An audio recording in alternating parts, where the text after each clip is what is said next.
My name is Paul Kars, and I'm an interpretive aide for California State Parks. Today, I'd like to welcome you to Rancho San Andreas Castro Adobe State Historic Park. This is the only state historic park in Hispanic-dominated Pajaro Valley. It is also historic landmark number 998, as well as being listed in the National Registry of Historic Places. Now, the acquisition by state parks of the Castro Adobe was consciously made to preserve the only remaining building of the Mexican Rancho era of California left in this region and interpret it for all of the residents of the valley and the state of California, which is a culturally diverse community.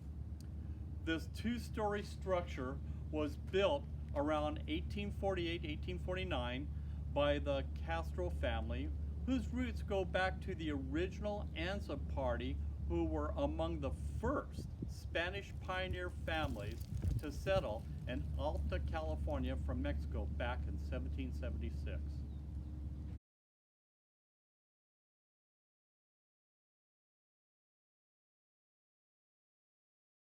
Hi, my name is Sandra Raya. Welcome to the Castro Adobe State Historic Park. Hola, mi nombre es Carolina Mejía y bienvenidos al Parque Estatal Histórico Castro Adobe. I did not actually, just because I didn't know all of the different careers that state parks had to offer. I always thought it was either a lifeguard or a ranger, but there's over like 60, 70 different careers. And now I'm thinking about it. I like working here. What did you want to be when you were growing up? Well, when I was younger, like at 4, I wanted to be a princess, you know, have my own castle with my lake full of alligators. But then I figured out that's not really going to help my community. I want to be someone that helps people. So I thought of being a doctor. And then that way I can help people stay safe, like sitting 6 feet apart now, but stay safe, like either doing surgery or giving people like tips on how to stay healthy and happy. When I was little, I wanted to be a scientist. I didn't know what a scientist was, though. I liked the idea of being in a lab with test tubes and things of different colors, and I liked that idea. But now that I'm older, I want to be an engineer. An engineer, like driving trains?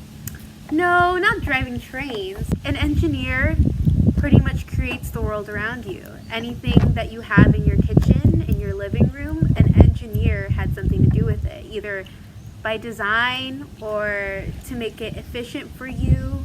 An engineer had some input. So I like that idea of helping my community. Working for state parks, how does that help you be an engineer?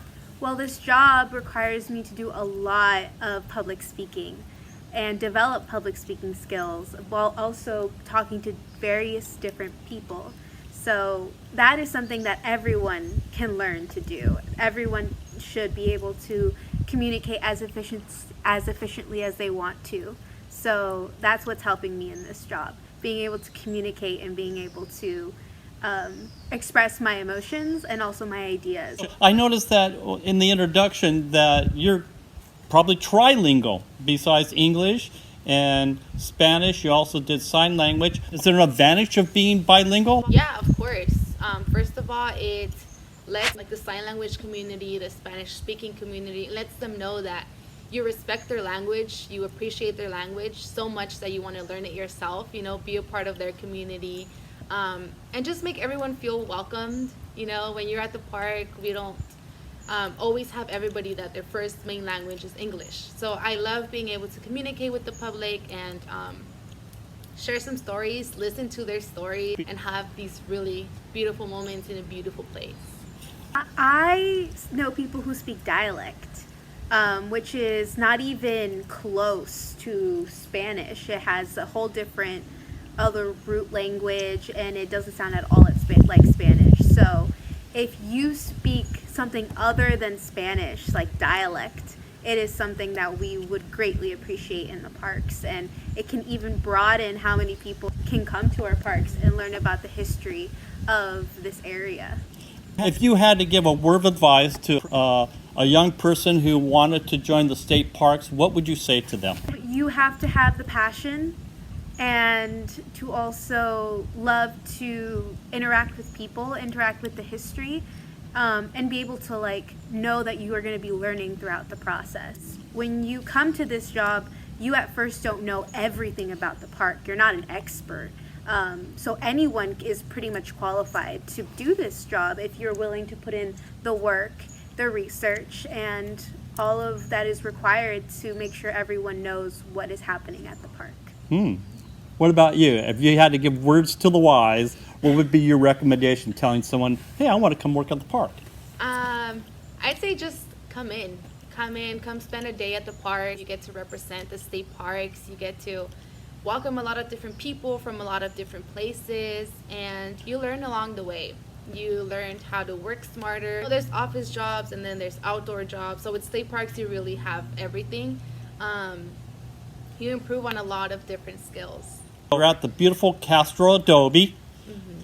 What's one thing you can recommend about the Castro Adobe? It has such an inspiring history to what this land represented way before we had people from the east of the United States come over to this part of California. So it's the history of before this became part of America, which is an interesting perspective. Well, for right now, I would really recommend joining into our virtual campfires. We're going to be doing them in this park, showing you guys a little bit. And when we open again, just come and visit. We have tours. We make tortillas.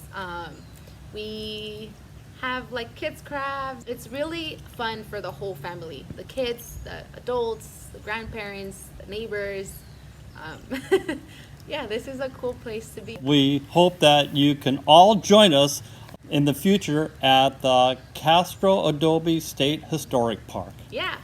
See you soon.